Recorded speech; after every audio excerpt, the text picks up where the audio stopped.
Good afternoon, students. Welcome to the next session on our subject, that is basics of civil engineering.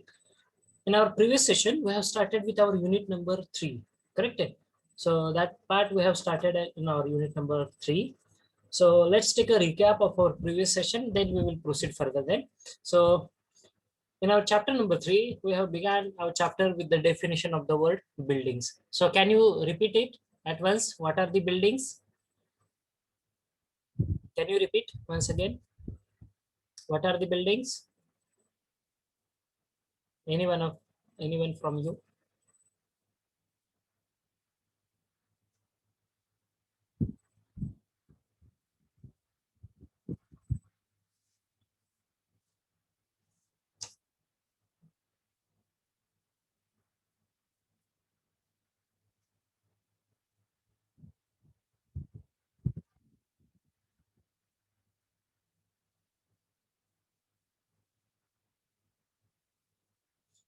If you forget what the definition we have discussed in our previous session, what is a building? Building is nothing but any structure which is constructed, for whomsoever it may concern,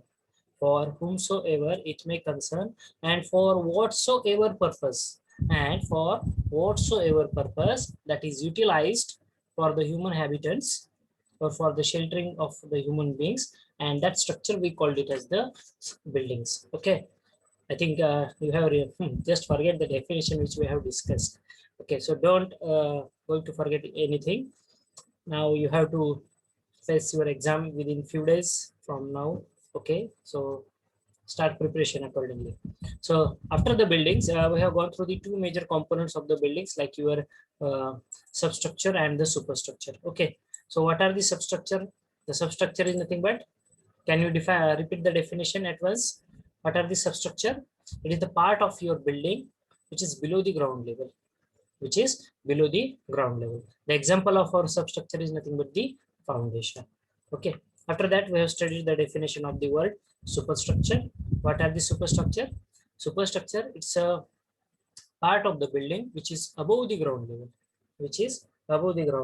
So what actually superstructure is going to include? So it includes your walls, columns, beams, then chajjas, lintels, floor, slabs, ceiling, roof, parapet walls. All these are get covered up in your superstructures. Okay. After that, I think we have discussed this diagram also. Have we discussed this diagram? Building components. It's a cross section of the which will give you idea about the building elements. Have we discussed this in our previous session? No, sir. No, sir. Okay. So only up to that part we have discussed. So let's discuss this particular diagram. As you can see on the presentation screen, this is one cross section of the building elements. As we know, our building is having different parts, like that to your motor or your vehicles. जसं तुमच्या गाडीला वेगवेगळे parts असतात, ठीक आहे. जसं की तुमचं ऍक्सेलरेटर असेल, इंजिन असेल, क्लच असेल, गिअर असेल, ब्रेक असेल, जे काही तुमच्या गाडीचे पार्ट्स असतात, तसं तुमच्या बिल्डिंगचे पण काही एलिमेंट्स असतात, किंवा त्याला पार्ट्स म्हणूया आपण, ठीक आहे, आपल्या अंडरस्टँडिंग साठी. मग हे कुठले कुठले पार्ट्स असतात, मग हे कसं कळणार? If you draw the cross section of the building, you will come to know. Okay, I will use the pointer to show it. If you see the pointer which I'm scrolling, okay, so this bottom portion, we called it as the foundation bed, or it is also called as the excavated area on which you are going to lay down the PCC. ठीक आहे. जसं आपण पहिल्या chapter मध्ये discuss केलं, बघा काय discuss केलं की कन्स्ट्रक्शन ऍक्टिव्हिटी मध्ये पहिल्यांदा तुम्ही साईट क्लिअर करताय. ठीक आहे, पहिली स्टेप कुठली असते? साईट क्लिअरच असते. ठीक आहे, म्हणजे जे काही झाडं झुडपं आहे ते रिमूव्ह करते. त्यानंतर तुम्ही लेआउट टाकताय, जिथे कॉलम घ्यायचा आहे तिथे, आणि त्यानंतर तिथे खड्डे घ्यायला सुरुवात करता. बरोबर, खड्डा खणता, आणि त्यानंतर तुम्ही त्याच्यावरती पीसीसीचा बेड टाकता. ठीक आहे, मग हाच असतो तुमचा फाउंडेशन बेड, पीसीसीचा बेड, जो बॉटमला तुम्ही बघू शकता. ह्या पीसीसी वरती तुमची फुटिंग असते. त्या पीसीसीच्या वरती जे तुम्ही पाहताय तुमची फुटिंग असते. मग ती फुटिंग कुठल्याही प्रकारची असू द्या. इथे जी तुम्ही डायग्राम मध्ये बघताय, इट्स अ स्टे फुटिंग. जसं पायऱ्या असतात ना आपल्या घरातल्या, तशा पद्धतीने तुम्हाला ही फुटिंग दिसते. So it's a stay footing, as you can see in the diagram also. Okay, म्हणजे तुमच्या पीसीसीच्या बेडवरती तुमचं फुटिंग येणार आहे. त्या फुटिंगच्या वरती एक महत्वाचा पार्ट असतो, ज्याला तुम्ही प्लिंथ फिलिंग असं म्हटलं जातं. काय म्हटलं जाते, प्लिंथ फिलिंग. ठीक आहे, मग आता हे प्लिंथ फिलिंग म्हणजे नेमकं काय करतो, तर आपण तुम्ही बघितलं असेल तुमचं घर हे उचललं जातं. ठीक आहे, उचललं जातं म्हणजेच काय, थोडंसं उंच घेतलं जातं. ठीक आहे, त्याला एक उंची प्रोव्हाइड केली जाते तुमच्या घराला. तुमच्या घराचा डोर आणि तुमचा रोड सरफेस एका लेवलला असतात का रे? असं झालं तर चालेल का? नाहीतर रोडवरती पाणी पडलं की सगळं घरामध्ये येईल. तुमचं घर काय असतं, एका विशिष्ट उंचीवरती असतं, रोड सरफेस वरनं सुद्धा. ठीक आहे, काही काही ठिकाणी असतं ते रोड सरफेसला, इव्हन त्या रोड सरफेस पेक्षा खाली पण असतं ते. ठीक आहे, अशा केसमध्ये तुम्ही पावसाळ्यात बघित असेल घरामध्ये पाणी साचणे वगैरे या खूप समस्या उद्भवतात. परंतु जर तुमचं घर रोड सरफेस पेक्षा जर उंच असेल तर तुम्हाला असे प्रॉब्लेम्स फेस करावे लागत नाही. आणि हे जे उंच भाग आपण प्रोव्हाइड करतो तो भाग म्हणजे तुमचा प्लिंथ फिलिंग असतो. ठीक आहे, तुम्हाला याची पुढे छान अशी डायग्राम दाखवतो for your again better understanding. मग हे प्लिंथ फिलिंग म्हणजे नेमकं काय करतो, तर तुम्ही बघितलं असेल, तुम्ही बांधकाम ऍक्टिव्हिटी बघितलेली आहे, कन्स्ट्रक्शन ऍक्टिव्हिटी बघितली आहे कुठल्याही बिल्डिंगचं, खाली पीसीसीचा बेड झालं, फुटिंगचं काम झालं की वरती बघा भर टाकतात आपल्याकडे. डबर असेल, मुरुम असेल किंवा पीसीसीचा बेड असेल, याची भर टाकण्यात येते. ठीक आहे, याची भर टाकण्यात येते आपल्याकडे. सो याची ज्या वेळेस तुम्ही भर टाकताय, ठीक आहे, भर टाकल्यानंतर तो भाग उंच होतो. ठीक आहे, 1.6 मीटर उंची आपण प्रोव्हाइड करतो. किती प्रोव्हाइड करतोय, 0.6 मीटर, 0.5 to 0.6 मीटर ही तुमची प्लिंथ हाईट असू शकते. आणि त्यावरती मग तुमचं टाईल फ्लोरिंग असतं, जे तुम्ही बघू शकता त्या डायग्राम मध्ये सुद्धा, त्यावरती तुमचं टाईल फ्लोरिंग असतं. त्या टाईल फ्लोरिंग नंतर मग तुमचा बिल्डिंगचा क्रॉस सेक्शन. ठीक आहे, हे जे पाहताय तुम्ही हा छज्जा पोर्शन आहे, आरसीसी छज्जा ज्याला म्हटलं जातं, जे तुमच्या विंडोवरती दिसतो तुम्हाला छज्जा. ठीक आहे, which will protect us from the direct sun rays, or it will prevent the entry of the rainwater coming into the window. Okay, which will enter into the house. Okay, so for that purpose we are providing the chhajjas. So as you can see, this chhajja is also being provided. Then balcony, or it may be your RCC slab, RCC beam is there. Okay, so this is a typical cross section of G plus 2 or 3 buildings. ठीक आहे, कारण हा slab नंतर इथं परत first फ्लोअरचा पहिल्या दुसऱ्या मजल्याचा फ्लोरिंगचा part येणार आहे, परत तिथे विंडो असणार आहे, परत तिथे लिंटेल किंवा छज्जा तुम्ही पाहताय, परत तो स्लॅब असणार आहे, परत त्याच्यावरती तुमचा तिसरा मजला चालू होतो. ठीक आहे, so this is a typical cross section of our various building elements. ठीक आहे, नेमकं कुठे कुठे असतात, बॉटमला तुमचा फाउंडेशन बेड म्हणजे पीसीसी असतो. ठीक आहे, त्यानंतर फुटिंग असते, फुटिंगच्या वरती प्लिंथ फिलिंग तुम्ही करता, प्लिंथ फिलिंग वरती मग तुमचं कॉलम, कॉलमच्या वरती बीम, बीमच्या वरती स्लॅब, स्लॅबच्या वरती परत वरचा मजला असेल तर परत त्याचा वरचा फ्लोर येतो. ठीक आहे, अशा पद्धतीने तुम्ही बिल्डिंग एलिमेंट्स डिफाईन करू शकता. ठीक आहे, यामध्ये काही शंका आहे कोणाला अंडरस्टँडिंग साठी? Hello, please respond me dear students. No, sir. Okay,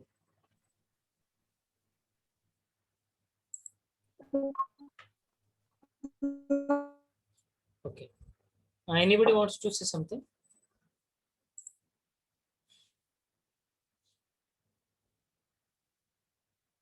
If not, we will proceed.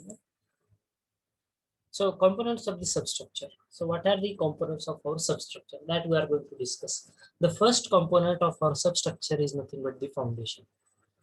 Which is the first component? First component is nothing but the foundation. So what is a foundation? Sorry, what is a foundation? So foundation is the lowermost portion of the building. Foundation is the lowermost portion of the building below the ground level. Below the ground level, and it forms the base of your building. It forms the base of your building. Okay, so as far as substructure is considered, as far as our substructure is considered, the most important part is nothing but your foundation. What is the most important part? The most important part is nothing but your foundation. Okay, so what is a foundation? Foundation is nothing but the lowermost portion of the building. It is the lowermost portion of the building below the ground level. Below the ground level, and it also forms the base of your building. What does it forms actually? It also going to form the base of your building. Base म्हणजे पाया, इमारतीचा पाया. एखाद्या एवढे काय उंच इमारती पाहतात, त्याचा खाली जर पाया मजबूत नसेल तर ती इमारत उभी राहू शकते का? तर निश्चितचपणे नाही. बरोबर आहे, मग त्यासाठी त्या इमारतीचा पाया हा मजबूत असणं आवश्यक आहे. मग हा पाया म्हणजेच काय, तर त्याचा फाउंडेशनचा पार्ट, त्या इमारतीच्या फाउंडेशनचा पार्ट. फाउंडेशन म्हणजे नेमका कुठला पार्ट असतो इमारतीसाठी? So it is the lower most part of the building which is below the ground level. जो जमिनीमध्ये आहे, ठीक आहे, जो ग्राउंड लेवल पेक्षा खाली असतो तो पार्ट म्हणजे तुमचा फाउंडेशन असतो. ठीक आहे. So what is the important functions of the foundation? Foundation म्हणजेच काय सांगू मित्रांनो, तुम्हाला प्रिव्हियस डायग्राम दाखवतो. हा जो पार्ट पाहताय तुम्ही, हा फुटिंग आणि हा बेड, आणि याच्यावरती बघा up to this particular level plinth filling. ठीक आहे, up to this particular level we are having the substructure part, and this is very important because if this portion is weak, see the pointer which I'm scrolling, if this portion is weak, if this PCC bed is weak, if this footing is weak, if it is wrongly designed, if it is not properly executed, whatever be the reason, if you are using some faulty material, if your base is weak, how can the building will withstand the load which is coming on it? Whether it is possible for the building to withstand? No. If your foundation is weak, the building is not going to rise. It will get fallen down within a short time. Okay.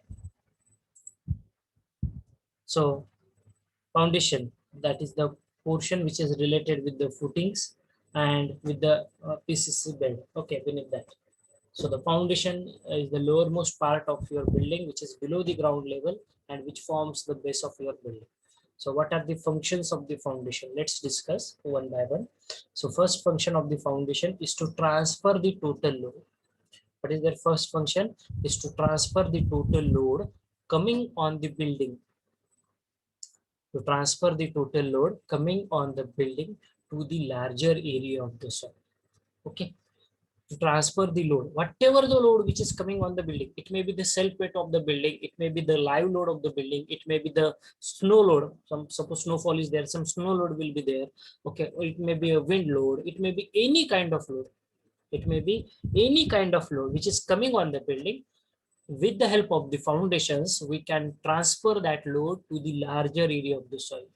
Whatever the soil beneath the surface we are having, we are going to transfer the total load of the building with the help of the foundations, where we are going to transfer it to the larger area of the surrounding soil. Okay, so that is the first function of the foundation. Dear students, if you feel any doubt at any moment, please unmute yourself. Okay. Maybe as I'm not feeling well today, so my voice is maybe not at the greater extent. Okay, I think it is audible to you, everyone, but I can't speak with much loudness. Okay, so hope you understand the problem. So if you feel any difficulty, any doubt with you, please you can disturb me at that moment, and you can ask your all the questions or the queries. Okay. So the second function of the building is nothing but to support the building. The second function of our foundations is nothing but to support the building. Okay, to support the building. If your foundation is weak, as I told you earlier, if your foundation is weak, your building is not going to withstand all the load which is coming on it. Okay, it is not going to withstand all the load which is coming on it, and definitely your building is going to get fallen down. तुमची इमारत खूप लवकर कोसळेल if your foundation is weak. So what is the importance of foundation? It will support your building. Okay. The next function of our foundation is nothing but to provide the level surface for the concreting as well as for the masonry work. Okay. तुम्ही तुमच्या घराच्या इमारती बघता, तुमचं घर बघता, तिरकं दिसतं का रे तुमचं घर? मातीमध्ये वगैरे असं एका बाजूने कलंडलं, एका बाजूने टिल्ट झालं, असं पाहता का कधी? नाही ना, असं तर घर दिसत नाही तुम्हाला तुमचं. काय रे, तुमचं घर सगळं एका लेवल सरफेसला असतं, बरोबर आहे? हे लेवल सरफेस कशामुळे अचीव झाली? कारण तुमचं फाउंडेशन हे एका लेवलला आहे. जर तुमचं फाउंडेशन टिल्ट असेल एका डायरेक्शन मध्ये, तर निश्चितचपणे तुमची इमारत सुद्धा एका बाजूने टिल्ट होऊ शकते आणि ती पडू शकते. ठीक आहे. So importance of the foundation is nothing but to provide the level surface, to provide the level surface for the concreting and for the masonry work. Okay, for the concreting and for the masonry work we require the level surface. Next function is to provide the stability, to the building against the various forces. Okay, to provide the stability to the building against the various forces such as wind or the rain. So whatever the forces which is acting, it may be the wind force which is blowing, it may be the rainfall which is going to occur, it may be the snowfall, it may be any force, it may be any force which is acting on the building. So because of that force, we require a proper stability to our building. Stability म्हणजे काय रे? स्थिरता. जर मराठीत जर तुम्हाला त्याचा अर्थ जाणून घ्यायचा असेल तर त्याचा अर्थ होतो स्थिरता. ठीक आहे. सो व्हॉट इज द स्थिरता म्हणजेच काय? ते इमारतीला भक्कम बनवणे, स्थिर बनवणे, मजबूत बनवणे. ठीक आहे. So foundations are the only members who are going to provide this stability. Because if your foundation is weak, तुम्ही वरती खूप सुंदर बांधलं हो, एक चांगला एक्सलंट अल्ट्राटेकचं सिमेंट वापरलंय सर, आम्ही चांगले इंजिनियर्स हायर केलेले आहेत, त्यांनी खूप सुंदर असं बांधकाम केलेलं आहे. सगळं साहित्य सामग्री जे काय बांधकामासाठी लागणार आहे ती सगळी काही योग्य प्रमाणात घेतली, हरकत नाही. परंतु जर तुमचं फाउंडेशन जर वीक असेल, तिथे जर काही ज्यावेळेस तुम्ही फाउंडेशन कन्स्ट्रक्ट करता त्यावेळेस जर काही चूक झालेली असेल तर निश्चितचपणे वरचा पार्ट कितीही सुंदर असू द्या, कितीही उच्च क्वालिटीचं तुमचं काम असू द्या, तुमची इमारत पडण्या वाचून राहणार नाही. It will hamper the durability and it will also hamper the stability of your building.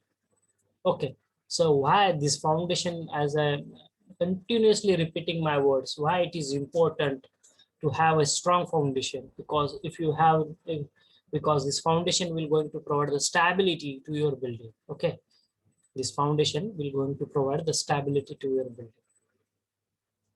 तुम्ही तुमच्या शहरांमध्ये, गावांमध्ये, जिल्ह्यांमध्ये, तालुका प्लेसमध्ये बघितलं असेल, आपल्या शहरांमध्ये किंवा आसपासच्या परिसरात अशा धोकादायक इमारती याची एक यादी केलेली असते बघा, आणि असं पाटी लावलेली असते त्या इमारतीवरती, ही धोकादायक इमारत आहे.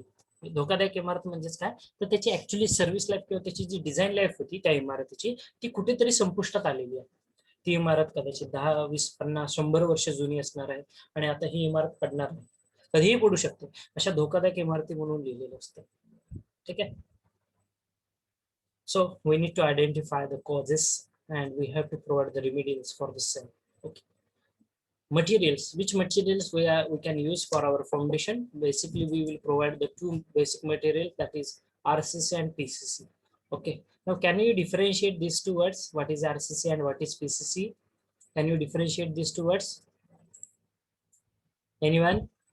We have discussed this part in our first unit also. What is the difference between RCC and PCC? Please, I will give you okay, chalo, I will give you 1 minute to give the answer. What is the difference between these two, RCC and PCC?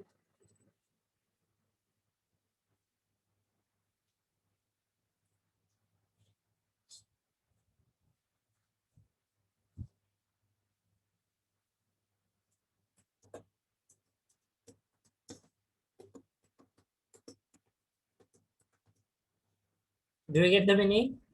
Please. विसरले सर्व. What is RCC? What is PCC?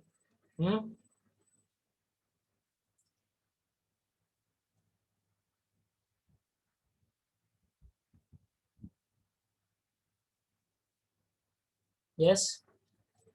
Can you throw some light on this? What is RCC? What is PCC?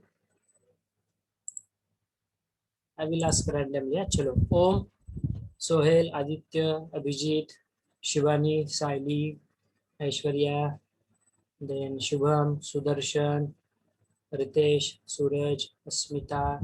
Anyone can give me the answer?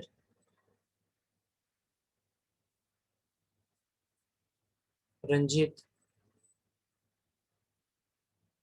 Atharva, Dnyaneshwar, वैभव. काय आहे फरक दोघांमध्ये रे? RCC आणि PCC यामध्ये फरक काय असतो? कोणी सांगू शकताय?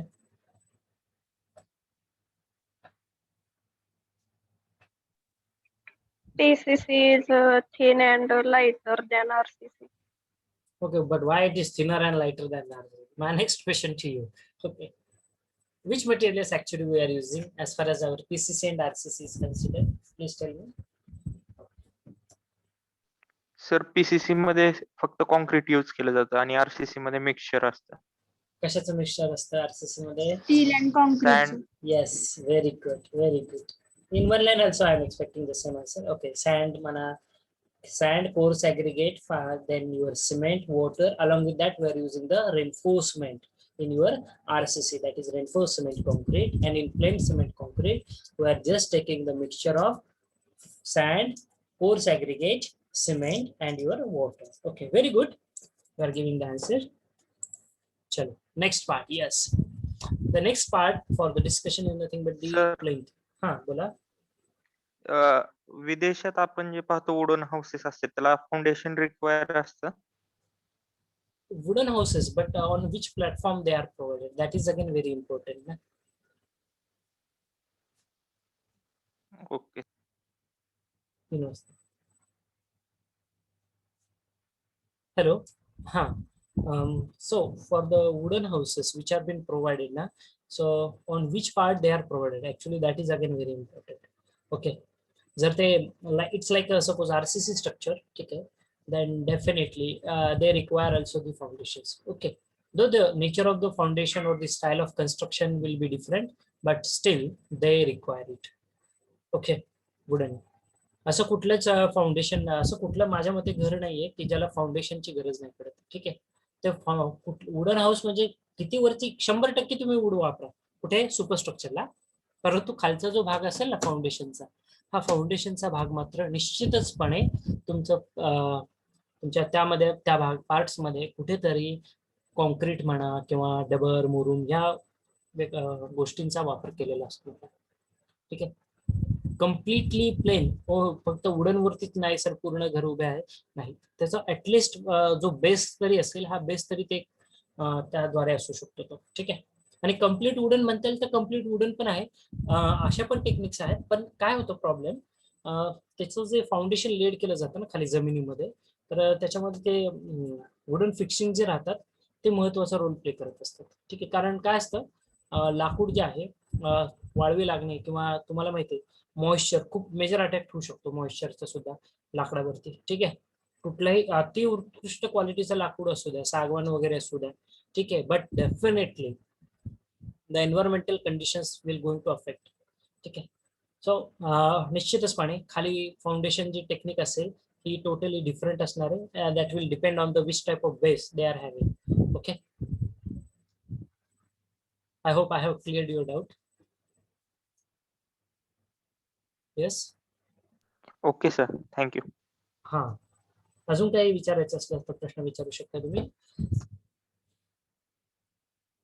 आणि ऍक्च्युली वुडन जे हाऊसेस आहेत ना, that is just for recreational and just for what can I say, पण असं म्हणूया ती जी घरं बांधली असतात हे एका शॉर्ट टाइम साठी असतात. ठीक आहे. They are not for the longer time. Longer time साठी सुद्धा आहेत. आता बघा तुम्हाला याचं एक चांगलं उदाहरण देतो. तुम्ही एक विषय काढलाय आणि तुमच्या नॉलेजमध्ये निश्चितचपणे भर पडेल. आपल्या महाराष्ट्रात आता आपण रेनफोर्समेंट यूज करतो, बरोबर आहे, लोखंड यूज करतो. लोखंडाच्या ऐवजी बांबू रेनफोर्समेंट नावाचा कन्सेप्ट आहे सध्या बांधकामामध्ये. ठीक आहे. बांबू रेनफोर्समेंट म्हणजे rather than using the steel we are using the bamboos. ठीक आहे. स्टीलच्या ऐवजी आपण बांबू यूज करतोय आणि अशी आपल्या महाराष्ट्रात खूप घरं आहेत. ठीक आहे. त्या बांबू रेनफोर्समेंट वरती खूप प्रोजेक्ट आहेत. ठीक आहे. आपल्या इकडे तुम्हाला संगमनेर तालुका माहिती आहे, सर्वांना माहित असेल, अहमदनगर जिल्ह्यामध्ये फेमस आहे तो. Yes sir. हा, तर त्या तालुक्यामध्ये जे इंजिनिअरिंग कॉलेज आहे, खूप फेमस कॉलेज आहे, अमृतवाहिनी इंजिनिअरिंग कॉलेज. तिथे एक डॉक्टर वागचौरे सर आहेत. ठीक आहे. तर त्या सरांचा जो पीएचडीचा जो टॉपिक होता, ठीक आहे, हा टॉपिक त्यांचा पूर्ण बांबू रेनफोर्समेंट वरती होता. ठीक आहे. म्हणजे rather than using the steel what they have used the bamboos. Okay. आणि ह्या बांबूवरती त्यांनी खूप सक्सेसफुली खूप चांगले प्रोजेक्ट्स केलेले आहेत आणि अजूनही त्यांच्या आता हे प्रोजेक्ट चालू आहेत. सक्सेस मिळालंय त्यांना. त्यांनी ते प्रूव्ह करून दाखवलं की येस, एका स्पेसिफिक टाईपचं जे बांबू तुम्ही यूज करताय. ठीक आहे. I don't have the details which type of bamboo they have used, but they have used the bamboos and they have constructed the houses. In Ahmednagar also we are having the bamboo houses. Okay. Sorry sir. Abhimanane सांगेल because they are my teachers and at one point they have, what can you say, शैक्षणिक त्या जीवनामध्ये, ठीक आहे, त्या life मध्ये as a student they have taken our examinations, okay, related to a very important subjects of our civil engineering. So it's a proud thing that I would We are the students of such teachers. Okay, who have invented such technologies. Okay, bamboo reinforcement they have modified. Okay, rather than going for the steel, can we go for the bamboos? Yes, we can. We can construct the houses with the help of the bamboos. Okay, so if that way you are going to make the structures, okay, then it will be very easy. Okay, it will be definitely, it is not difficult for us to construct such houses. Okay, only by using the bamboos.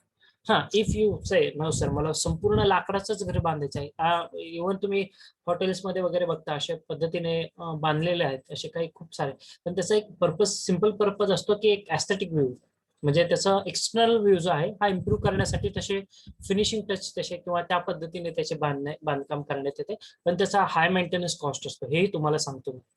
Pure जर तुम्ही 100% बांबू मध्ये use करता, त्याचा maintenance cost सुद्धा तेवढाच वाढणार आहे. का बरं? कारण वातावरणातील बदल हे त्या बांबूवरती इफेक्ट होऊ शकतात. मॉइश्चर कंटेंट असेल किंवा डायरेक्ट सनरेज, टेम्परेचर खूप जास्त झालंय, ठीक आहे. So I don't think it is difficult to construct 100% structure with the bamboos or with the wood, but definitely we need to take a good care of such structures. Okay, their design is also some special. Okay, so coming back to our point, I hope if you don't have any doubt, we can proceed further then. Shall we proceed then? Yes, sir. Okay, so the next part is nothing but the plinth. Okay, so it is again one of the component of our substructure. Okay, so what is a plinth? So it's a portion of the substructure which is between the level of the ground and the ground floor. As you can see in the diagram also, I will use the pointer again. As you can see in the diagram also, okay, it's a portion between the substructure, between the level of the ground and the ground floor. Okay, between the level of the ground and the ground floor, filling between the ground level and the ground floor, filling between the ground level and the ground floor, okay, is known as the plinth level or the plinth filling. याला plinth filling असं म्हटलं जातं. हा भाग बघा, माझ्या मते सर्व घरांमध्ये तुम्ही असं पार्ट बघितलं असेल. तुमचं घर ते एक्झॅक्टली, हा जर रोड सरफेस असेल, रोड सरफेसला एक्झॅक्टली असतो का रे बॉटमला? नाही, उंच घेतलेला असतो. हा जो भाग उंच घेतो आपण, हा जी उंची, विशिष्ट उंची त्याला प्रोव्हाइड करता, त्याला तुम्ही प्लिंथ फिलिंग असं म्हणू शकता. त्याला तुम्ही काय म्हणता? प्लिंथ फिलिंग म्हणून. ठीक आहे, मग हा भाग जो असतो याच्यामध्ये तुम्ही काय टाकताय रे? त्यामध्ये तुम्ही डबर टाकताय, मुरुम टाकताय, खडी टाकताय, याची भर टाकतो आपण, भर टाकणे ज्याला म्हणतात. ठीक आहे, याला प्लिंथ फिलिंग किंवा प्लिंथ एरिया असं म्हटलं जातं. This is your plinth area. See the pointer which I'm scrolling. Okay, so what is the function of the plinth? The first function is to transfer the load from the building to the foundation layer. Whatever the load, suppose this load is coming in this direction, that's through the walls. So with the help of this plinth area, with the help of this plinth filling, that load is transferred to the foundation area. Okay, to the foundation layers. Second function, it will provide a safety against the rats or the flood on the roads. जसं मी तुम्हाला सांगितलं, रोडची level आणि तुमच्या दरवाजाची जर level एक समान असेल तर काय होईल रे? सगळं रस्त्याचं पाणी घरामध्ये जाईल. इव्हन आताही सुद्धा तुम्ही अशी घरं बघू शकतात. काही घरं ही रोड, एक तुम्हाला बेसिक प्रिन्सिपल काय असतं माहितीये का? तुमचं घर हे रोडच्या लेवलपेक्षा, रोडची जी काय लेवल आहे त्यापेक्षा उंच पाहिजे. नाही तर पावसाळ्यामध्ये तुम्हाला प्रॉब्लेम्स कसे फेस होतात? रोड एक तर तुमच्या घराच्या लेवलपेक्षा उंच असतो, मग पावसाचं जे काय पाणी येतं ते डायरेक्ट आपल्या घरामध्ये जातं. ठीक आहे, आता जुन्या काळातली जर तुम्ही काही घरं जर बघता, आता आमच्या अहमदनगरमध्ये खूप प्रोजेक्ट्स आहेत तशी, हडको सिडको मधली. रोडची लेवल म्हणजे काय झालेलं आहे, नवीन रस्ता बांधलाय, ठीक आहे, चांगलं 6 इंच 10 इंच त्याची जाडी आहे, त्याच्यामुळे काय झालंय, ती घरं गेलीत खाली. ठीक आहे, रोडची लेवल आणि घराची लेवल सारखी राहिली नाही, ती खाली गेली. पावसाचं पाणी आलं की ते सगळं घरांमध्ये पाणी, it is difficult for them to throw out all the water. Okay, तेच जर तुमच्या घराची उंची जर रोडच्या लेवलपेक्षा जर जास्त असेल, ठीक आहे, तर पावसाचं पाणी आतमध्ये येऊ शकतं का? ते येणारच नाही. पहिली गोष्ट, ते पावसाचं पाणी तुमच्या घरामध्येच येणार. ठीक आहे, so that is why this rest portion is provided. That is nothing but your plinth. I hope now you are not going to forget what is a plinth. Okay, आता विसरू नका, तुम्ही तुमच्या घराच्या आसपास बांधकाम बघा, अशी तुम्हाला प्लिंथ लेवल बघायला मिळेल सगळ्यांना. ठीक आहे, ज्याची उंची थोडीफार व्हॅरी होऊ शकते, अर्धा मीटर पासून 0.6 मीटर असू शकते, 0.45 मीटर असू शकते. ठीक आहे, थोडीफार ती व्हॅरी होऊ शकते. Okay, just a minute.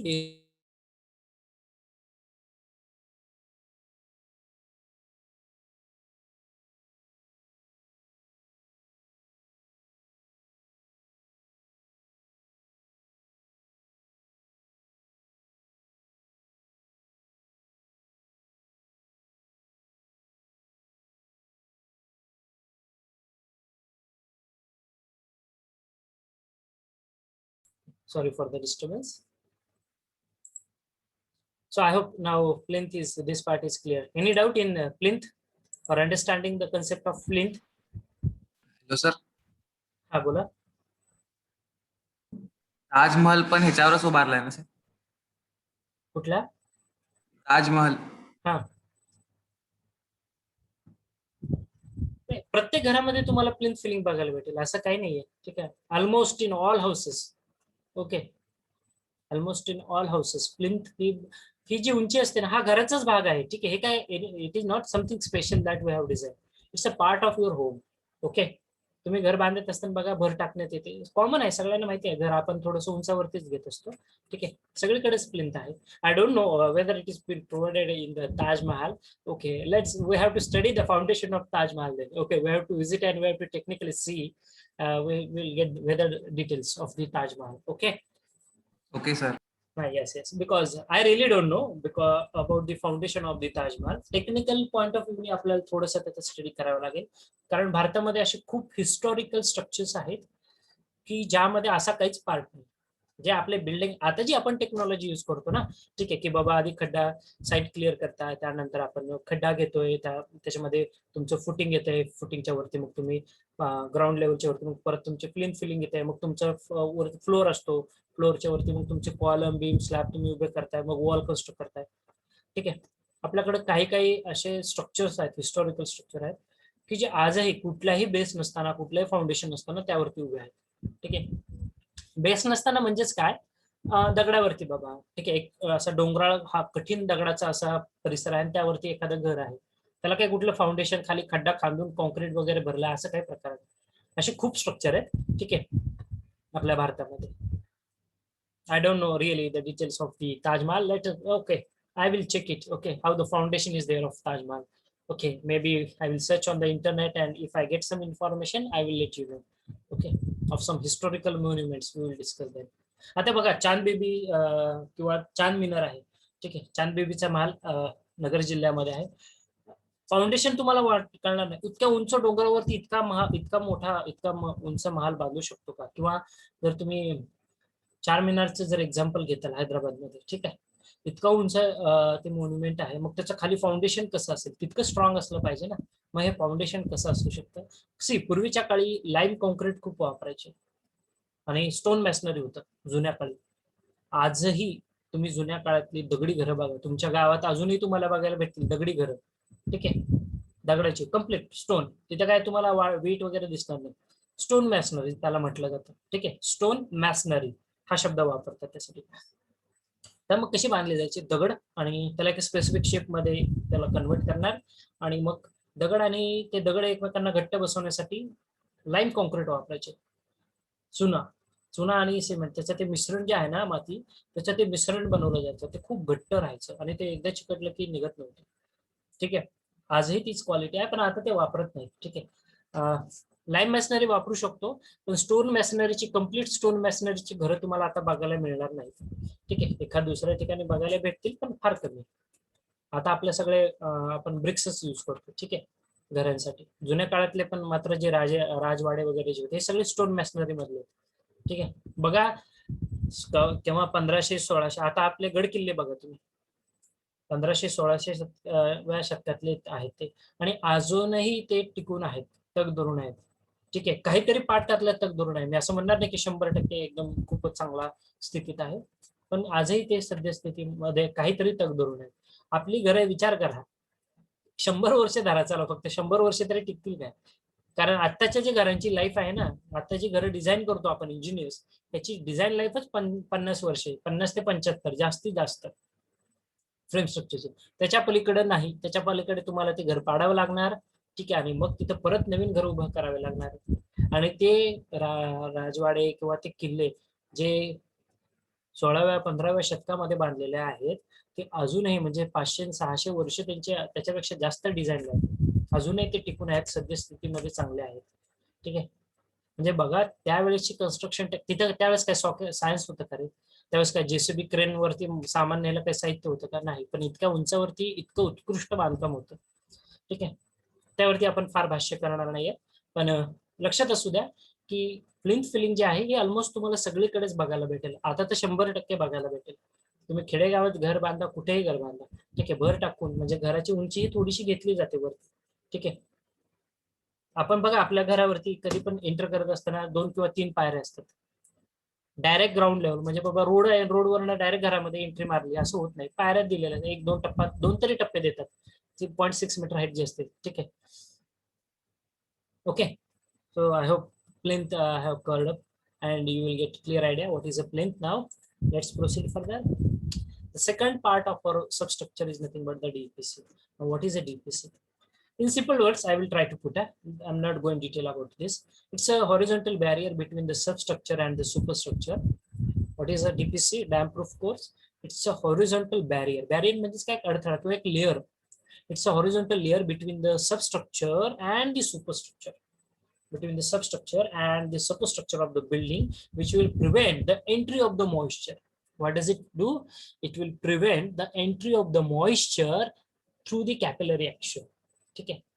म्हणजे हे जमिनीतून जे काही पाणी म्हणा किंवा हवेमधलं जे काही मॉइश्चर आहे ते मॉइश्चर तुमच्या स्ट्रक्चर मध्ये एंटर होऊ नये, तुमच्या बांधकामावरती त्याचा विपरीत परिणाम होऊ नये यासाठी जो लेअर तुम्ही टाकता त्याला डॅम्प प्रूफ कोर्स असं म्हटलं जातं. त्यांचं मेन फंक्शन आहे टू स्टॉप द डॅम्पनेस म्हणजे ओलावा. तुम्ही भिंतीवरती बघितलं एखाद्या ठिकाणी खूप जास्त पाणी मारलं तर एकाच ठिकाणी असा धब्बा दिसतो. आपल्याकडे फार मुबलक प्रमाणामध्ये पाणी सर बोरला 10 फुटालाच पाणी लागलं आमच्याकडे, हे पाणी मारतात लोक. जास्त पाणी मारलं सुद्धा चांगलं नाही त्या घरासाठी. ठीक आहे.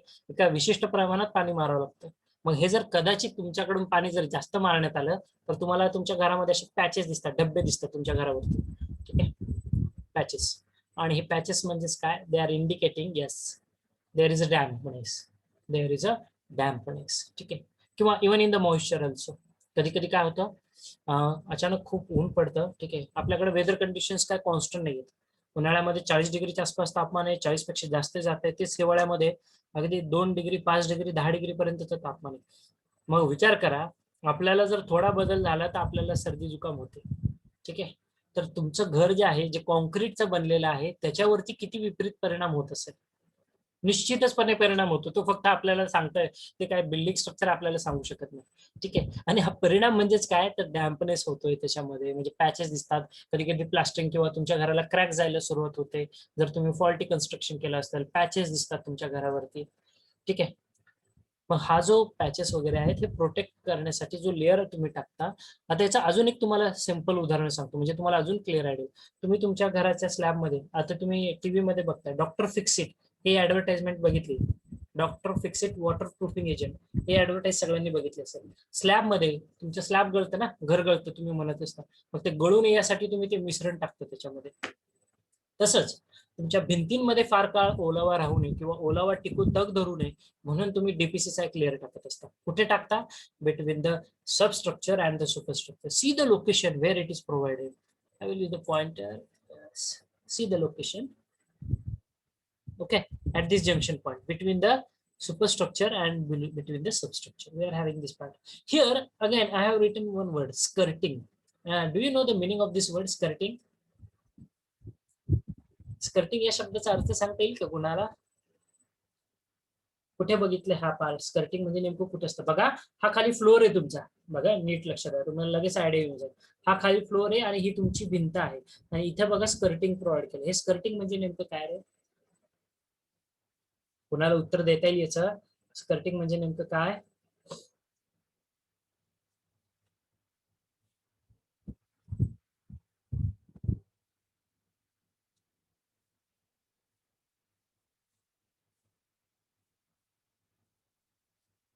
अरे स्कर्टिंग बघितलं नाही तुम्ही घरामध्ये? तुमच्या घरामध्ये स्कर्टिंग असतं का हो? हा, कुठे बघितलंय सांगा.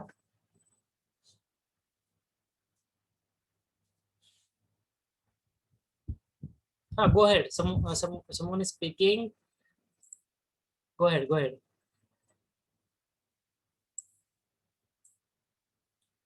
स्कर्टिंग कुणी बघितलेलं आहे? कुठे कुठे पाहता तुम्ही स्कर्टिंग? कुठे आहे तुमच्या घरामध्ये स्कर्टिंग आहे का?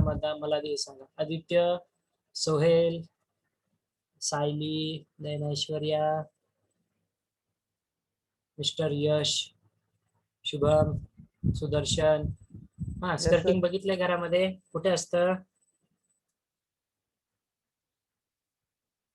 बघा, परत एकदा मी हिंट देतो, एक छोटीशी हिंट देतो. ही तुमची फ्लोअर लेवल आहे, म्हणजे ही तुमच्या घराची फरशी आहे. See the pointer which I am scrolling. आणि ही तुमच्या घराची भिंत आहे.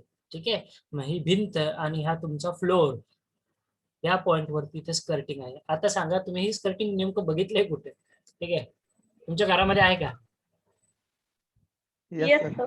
Yes Yes, sir. sir. Yes, sir. आहे. आहे. बरं, काय पर्पज असू शकतो बरं या स्कर्टिंगचा?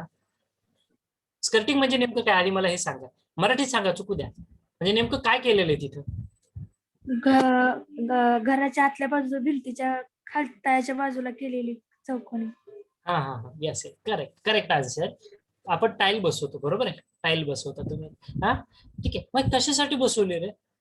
कधी विचार केला का सर हे असं का बरं? ठीक आहे, आता तर आपण इंजिनिअरिंगला, आता आपण निश्चितपणे उत्सुक असलं पाहिजे कुठल्या तरी गोष्टींसाठी. जरी तुम्ही सिव्हिलचे स्टुडंट नसताल तरी सुद्धा हे असं का करतोय बरं आपण घरामध्ये स्कर्टिंग का बसवतो? कधी याचा विचार केला हे असं का केलंय बरं? फॅशन म्हणून?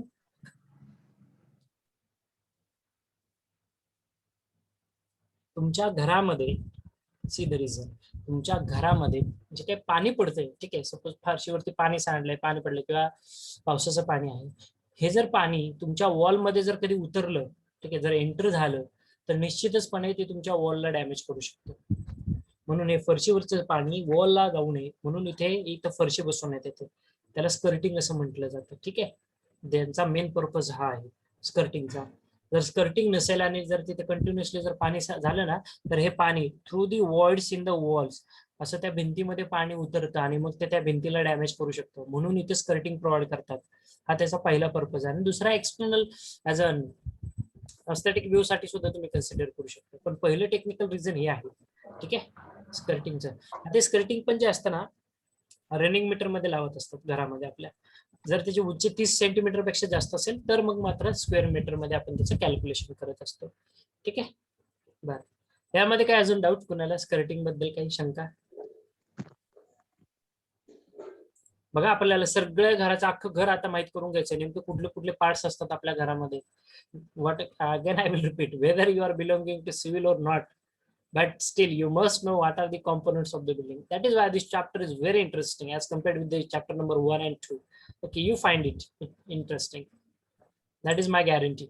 Okay, so skirting, okay, this is one part. Okay, chalo, let's proceed further. Okay, rather than proceeding towards the superstructure, ठीक आहे, आता हा जो इथून पुढचा पार्ट आहे ना, हा सुपरस्ट्रक्चरचा आहे. पण आपण सुपरस्ट्रक्चर आधी नाही अभ्यास करणार, आपण आधी अभ्यास करणार आहोत सबस्ट्रक्चरचा. कुठला अभ्यास करणार आहेत आपण आधी? सबस्ट्रक्चर. मग आधी आपण सबस्ट्रक्चर कम्प्लीट करू, कारण आधी जर पाया जर मजबूत नसेल वरची इमारत तुम्हाला समजून उपयोग नाही. ठीक आहे, त्यामुळे आधी पाया मजबूत करूया. चला, चलो, substructure.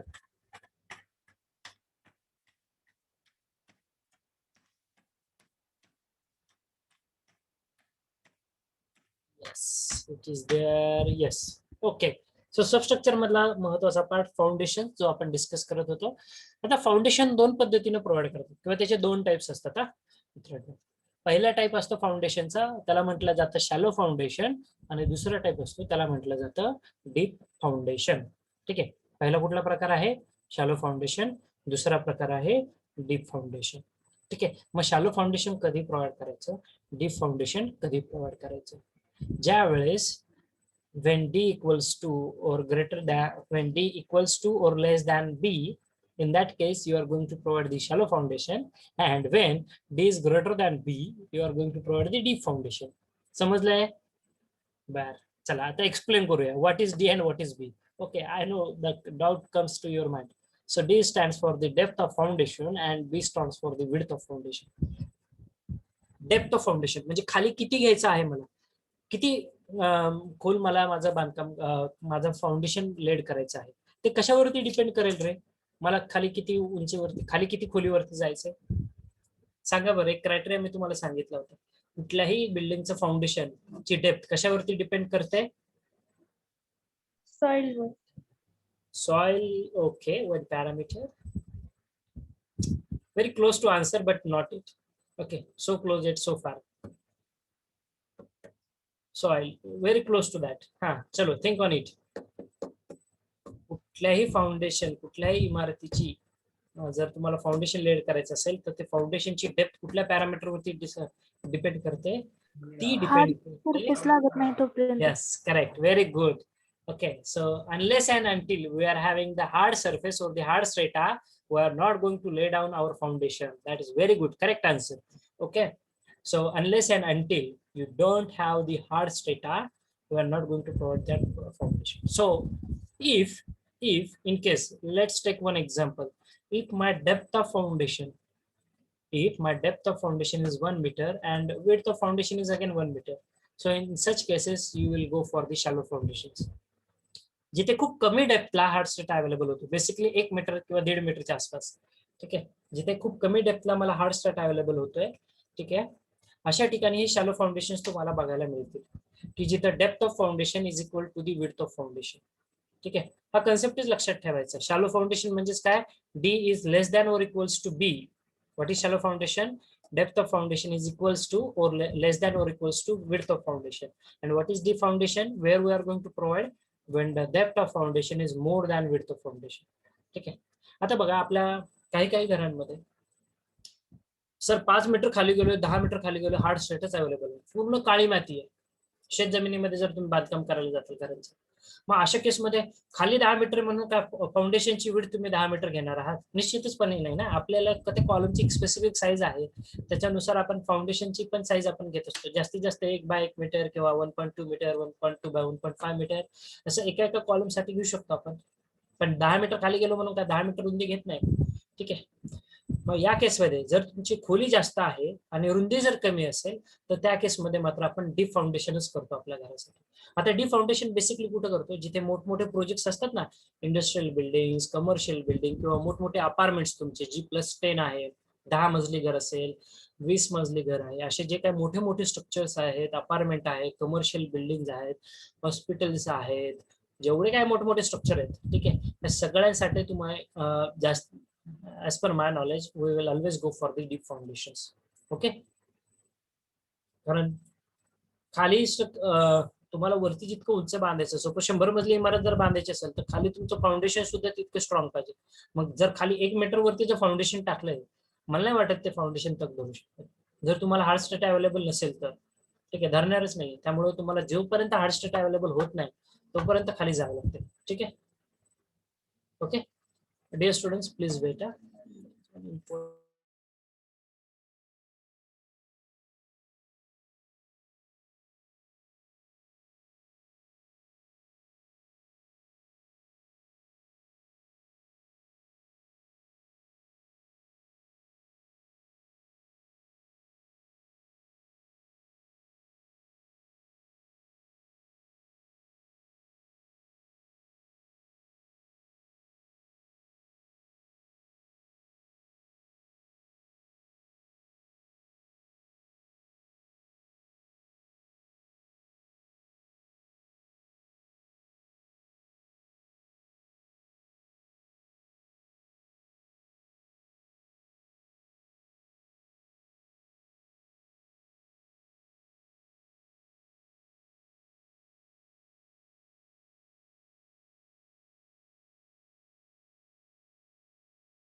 Okay, sorry for the disturbance. हा, जिथे तुम्हाला ब्लॅक कॉटन सॉइल असेल किंवा विविक सॉइल असेल अशा ठिकाणी मात्र तुमची डेप्थ ऑफ फाउंडेशन ही जास्त जाते. अशा ठिकाणी तुम्ही मात्र डीप फाउंडेशनच करता. आणि शॅलो फाउंडेशन कुठे करतोय, बेसिकली जिथे डेप्थ ऑफ फाउंडेशन ही जास्त नाहीये. ठीक आहे, जास्त नाही, तुम्हाला खूप लवकर हार्ड स्ट्रेटा मिळतोय. आणि जिथे विड्थ ऑफ फाउंडेशन आणि डेप्थ ऑफ फाउंडेशन इक्वल आहेत किंवा त्यापेक्षा कमी आहे, डेप्थ ही विड्थ पेक्षा कमी आहे, अशा ठिकाणी मात्र शॅलो फाउंडेशन प्रोव्हाइड करताय तुम्ही. ठीक आहे, मी परत एकदा सांगतो, जे आपली सपोज तुम्ही 1 रूम किचन बांधताय, तिथे काय तुम्हाला फार डीप फाउंडेशन जाण्याची गरज पडत नाही. हा, पण 1 रूम किचन कुठे बांधताय, हार्ड सरफेस वरती, जिथे तुम्हाला अगदी 1 मीटरला हार्ड सरफेस आहे. नाही तर म्हणताल सर 1 रूमच बांधायची, मग मी 1 मीटरलाच खाली खोल घेतो ना. नाही, सॉइल जर खूप वीक आहे तिथं तुम्ही नुसतं काळ्या मातीवरती जर घर बांधाल तर ते खाली सेटलमेंट होईल त्या घराचं. पुढे आपण डिस्कस करणार आहोत तो पार्ट. ठीक आहे. Soil's hard strata at what depth we are getting, based on that only we are going to decide the depth of foundation. Okay, and that depth, that foundation we are going to lay it in the two types, that is shallow and the deep foundations. Okay, so dear students, it's 3 o'clock in this 3 p.m. in the clock. So I will stop here for our today's session, and we will discuss the further types of the foundations. As you can see in the presentation also, I will just scroll it. Okay, like isolated footing, wall footing, combined footing, continuous footing, mat, raft, grillage, all this part we will discuss, but not at this point. We will discuss it in our upcoming session. Okay, so today we'll stop our lecture at this moment only, as 3 o'clock there, because I have continuous lecture on another division at 3:15, sorry. So we'll stop here at this moment. Presenting. Yes, don't bother.